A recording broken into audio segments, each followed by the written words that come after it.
Iniciamos con la trágica noticia del Titán. La Guardia Costera de los Estados Unidos confirmó que el sumergible perdido implosionó cerca de los restos del Titanic, matando a las 5 personas a bordo.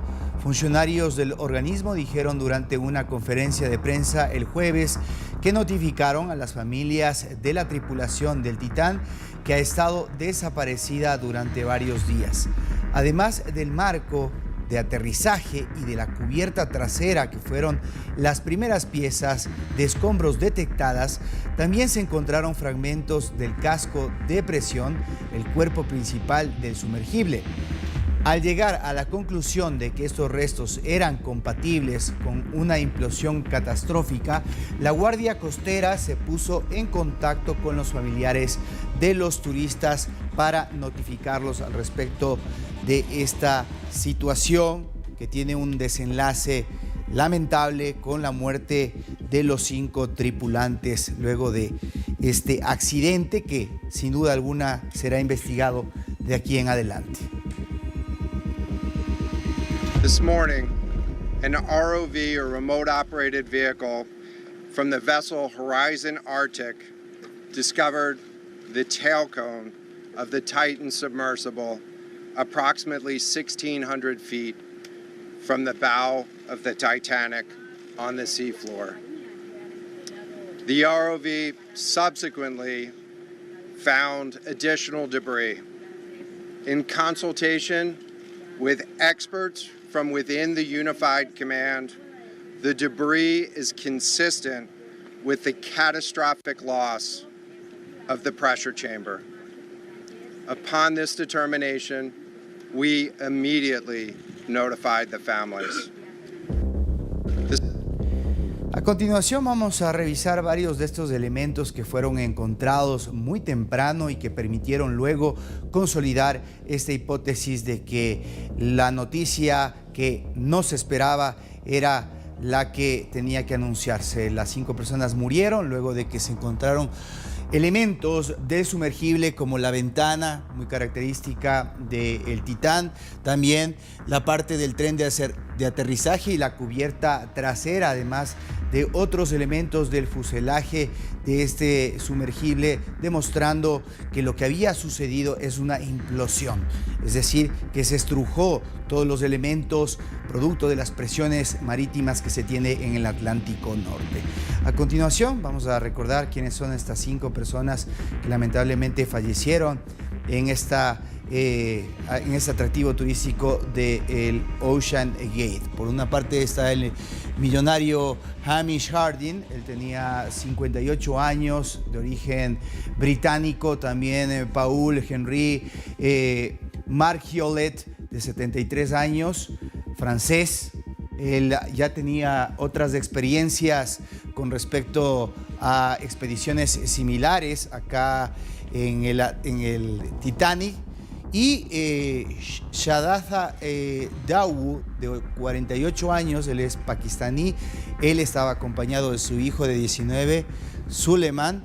Y finalmente Stockton Rush, el CEO de Ocean Gate, quien estaba encargado de manejar este aparato y que luego de haber tenido varias expediciones con anterioridad exitosas, muere en la máquina inventada por él mismo y por su empresa.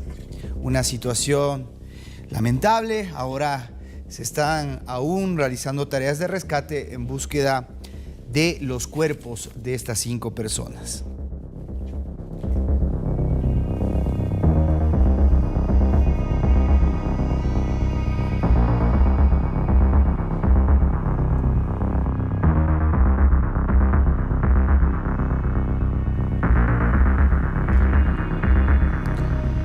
Tienen también el comunicado complementario que difundió Ocean Gates, en donde señalan que ahora creemos que nuestro CEO, Stockton Rush, y los otros tripulantes han perdido la vida, y lo ratifican. Así lo han comunicado también a los familiares.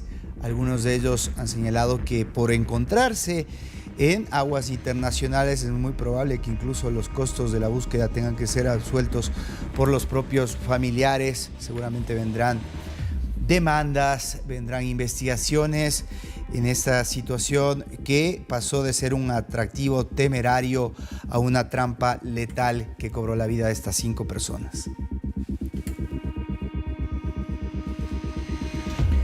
Quiero saludar a Carlos Augusto Romero. Él es capitán de navío y también submarinista, para podernos brindar detalles desde su experiencia de lo que ocurrió alrededor de este sumergible. Carlos, gracias por tu presencia en esta tarde. Desde Colombia te saluda César García. ¿Cómo estás? Bien, César, muchas gracias por la oportunidad. Un saludo a ti y a toda la audiencia de DNews. Bien, la hipótesis que se está barajando en este momento al encontrarse varias de las partes del sumergible es que este implosionó. ¿Qué quiere decir implosionar y cuáles son las probables causas de que esto ocurra en una nave de estas características? Bueno, una implosión ocurre cuando, a diferencia de una explosión que es hacia afuera, digamos, ocurre un evento hacia adentro, hacia el interior del sumergible. Una de las posibles causas, digamos, de las hipótesis de lo que puede haber ocurrido es que la columna de agua que ejerce presión sobre el casco resistente que tú mencionas exceda la capacidad de ese casco resistente, y lo que ocasiona es una fractura, ocasionando esa implosión. Yo en algún momento, pues, digamos, una explicación es muy parecido cuando coges una lata de gaseosa y por la presión que haces con la mano la alcanzas a doblar. Eso es lo que ocurre básicamente con el casco resistente cuando se excede la profundidad. Carlos, sabemos los materiales de los cuales estaba hecho el Titán. Estaba compuesto por fibra de carbono y también por titanio. En ese sentido, este tipo de materiales han sido probados para poder soportar las presiones marítimas que se tiene a ese nivel de 3.800 metros en el Atlántico. Yo me imagino que seguramente para que el Titán pudiera tener, digamos, la compañía pudiera tener la posibilidad de hacer este tipo de expediciones, seguramente esos cascos tenían que haber sido probados y certificados para esas profundidades. En el caso, por ejemplo, de nuestros submarinos, los submarinos de guerra utilizan un acero, que es un acero especial que permite que él sea flexible y no se fracture fácilmente y pueda resistir este tipo de presiones. Si el material con el que construyeron el Titán ya había hecho expediciones con seguridad, pues me imagino que estaba diseñado para aguantar esas presiones. Claro, en el caso de los submarinos convencionales, entendemos que ustedes tienen una serie de compartimentos en los cuales, en el caso de registrarse, por ejemplo, un impacto de un misil que genera una fisura, hay compartimentos que se van llenando y hay un espacio final en donde está la tripulación que hasta último momento tiene una oportunidad de seguridad. En el caso del Titán esto es imposible porque se trata de una nave realmente reducida, un espacio que está diseñado justo para la cantidad de 5 tripulantes y basta. Sí, es así. Esa es una de las diferencias entre un sumergible como es el Titán y un submarino convencional o un submarino nuclear, que algunos de ellos están compartimentados para, digamos, como tú lo mencionas, hacer estancas unas áreas y que permitan en alguna situación poder rescatar a la tripulación. Pero en este caso en particular, y lo que yo he podido observar en los videos, es un sumergible que estaba hecho para turismo. No era compartimentado, pues, digamos, por la misma condición de la actividad que realiza. Y pues la tripulación, básicamente el sumergible era uno de los tripulantes porque los otros 4 eran turistas. Entonces, digamos que esas son las grandes diferencias. Carlos, ¿qué puede haber pasado minutos antes de la implosión? Se está hablando desde los expertos de que probablemente el Titán en aguas oscuras, evidentemente a esas profundidades, pudo haberse topado con algún tipo de objeto que generó algún tipo de fisura. ¿Esto es probable o meramente el factor que se debe priorizar es el tema de las presiones que se tiene a ese nivel? Pues en este momento creo que no se puede descartar ninguna hipótesis. Lo que mencionó el comandante de guardacostas de los Estados Unidos es que el Titán estaba más o menos a unos 500 metros del Titanic. Eh, la información que ellos suministran es que en esa área no habían restos del Titanic.